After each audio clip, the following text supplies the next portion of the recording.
Welcome to the YouTube channel, Contact Center Knowledge Hub, your one-stop solution for expert guidance, best practices, and actionable knowledge in the world of contact centers. Explore, learn, and enhance contact center skills. Welcome to this session on the factors affecting queue time in a call center. Queue time is one of the most visible metrics customers experience, and it is influenced by a variety of interconnected factors. These factors can be grouped into clear categories, such as operational drivers like call volume and staffing levels, workforce elements like agent training and handle time, technology factors like routing systems and IVR design, and customer behavior patterns such as call abandonment. By organizing these drivers into categories, we can better understand not only what extends wait times, but also what actions can be taken to minimize them. In this presentation, we'll walk through each category step by step, showing how these factors impact both customer experience and business performance, and how call centers can proactively manage them to create smoother, faster service. One of the most significant drivers of queue time is call volume and demand patterns. When call centers experience high call volumes, such as during product launches, seasonal peaks, or unexpected service outages, the sudden surge can easily overwhelm available agents. This creates congestion in the queue and results in longer average wait times for customers. Another critical factor is unpredictable demand. When forecasting models fail to accurately predict call arrival rates, staffing levels may not match real-time demand. The result is too few agents available during peak moments, leading to delays, longer queues, and ultimately, greater customer frustration.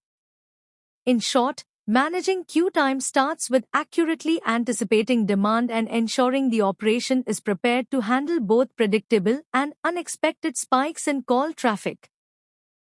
Another key set of factors influencing queue time revolves around staffing and workforce management practices. The first and most obvious element is staffing levels.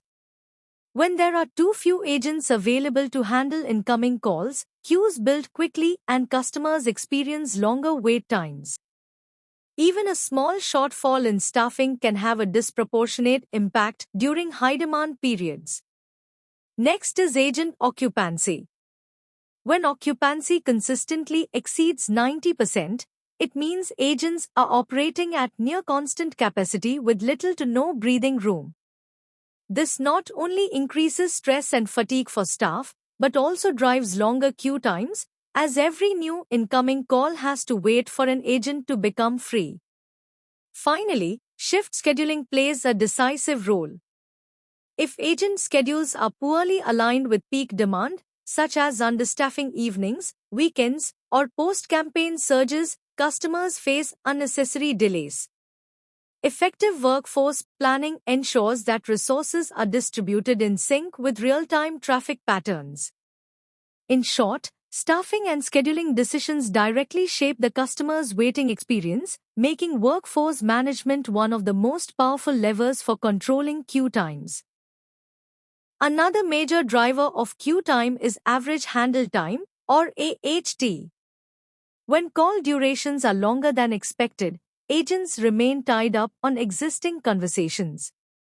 This naturally delays the next caller in the queue, as fewer agents are available to take new interactions. Even a small increase in average call length, when multiplied across thousands of interactions, can significantly inflate overall wait times. Equally important is the role of after-call work, or ACW. If agents spend excessive time completing post-call documentation, updating systems, or following up on processes, their availability for the next customer is delayed. This backlog contributes directly to longer queues and higher average queue times. In essence, high AHT means that customers wait longer not because of high call volumes alone, but because each interaction consumes more agent capacity. By streamlining processes, improving training, and leveraging automation, call centers can reduce AHT, freeing agents more quickly and reducing customer waiting. Queue time is also directly influenced by service level performance. Service level, often defined by targets such as answering 80% of calls within 0 seconds, is designed to ensure timely responses. When these targets are not met, what we call low SL compliance, calls remain in the queue for much longer periods. This sharp rise in queue times doesn't just signal a missed operational benchmark, it has broader consequences. It reflects an imbalance between demand and agent capacity, reduces customer confidence in the service, and can even trigger contractual penalties in outsourced environments. Ultimately, poor service level compliance is one of the clearest indicators that customers are waiting too long. Keeping queue times under control therefore requires consistent monitoring of SL performance and immediate corrective actions when targets are at risk. Another powerful driver of queue time is the way calls are routed through IVR design and distribution logic. First, complex IVR menus often slow down the customer journey. When customers face too many options or confusing pathways before reaching the queue, they not only feel frustrated, but the extra navigation time also adds to the overall wait experience. Second, skill-based routing can create bottlenecks. While routing calls to the most qualified agent is important for resolution quality, if specialized agents are unavailable, calls stack up in that queue, even if other agents in the center are sitting idle. This uneven distribution increases wait times unnecessarily. Finally, the absence of effective overflow routing compounds the problem. If calls cannot be redirected to alternate queues or backup agents when a queue is full, customers are forced to wait much longer. In short, IVR design and routing logic can either streamline the path to service or become a hidden source of delay.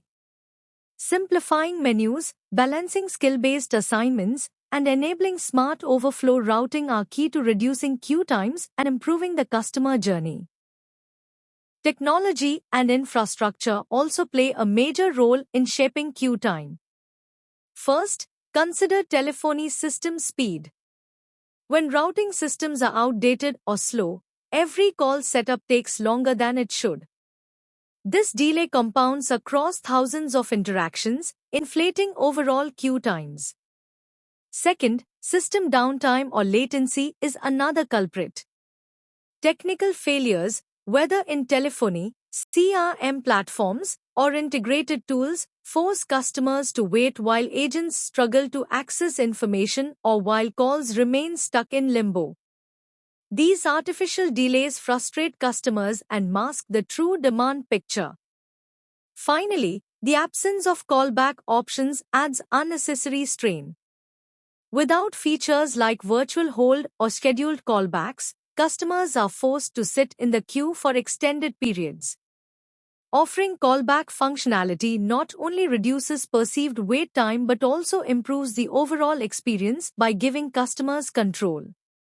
In short, technology is either a barrier or an enabler. Modern, reliable infrastructure with real-time routing and intelligent callback options is essential to reducing queue times and building a seamless customer journey. Queue time is also shaped by the behavior of customers themselves. One factor is the patience threshold. Not every customer responds to waiting the same way. Some will hang up within seconds, while others may be willing to wait several minutes. These differences directly affect the calculation of average queue time, and they can make performance look better or worse depending on the patience profile of the customer base. Another important factor is repeat callers. When customers abandon a call but redial shortly after, they artificially inflate the queue. The system counts these as new calls, adding to overall volume and creating the appearance of higher demand. This not only extends wait times further but also skews operational reporting. In short, customer behavior introduces variability into queue time performance. Understanding patterns like abandonment thresholds and repeat calling is essential for interpreting the data correctly and for designing strategies that improve both customer experience and operational accuracy. Queue time is also heavily influenced by the processes and policies that govern how calls are handled. One key factor is strict escalation rules. If policies require multiple approvals or prevent calls from being redirected quickly to backup teams, customers remain stuck in the queue. This rigidity creates unnecessary bottlenecks, even when additional resources may be available elsewhere. Another important factor is limited multi-channel integration. When chat, email, or self-service options are not promoted or optimized, customers default to calling the contact center. This pushes more interactions into the voice queue, often overwhelming the system and inflating wait times. In short, restrictive processes and poor channel integration act as hidden drivers of long queue times. By introducing flexible escalation pathways and encouraging customers to use alternative, lower-effort channels, call centers can significantly reduce voice queues and deliver a smoother, faster experience. Thanks for watching my YouTube channel, Contact Center Knowledge Hub. If you found this helpful, don't forget to like, share, and subscribe for more insights. See you in the next video.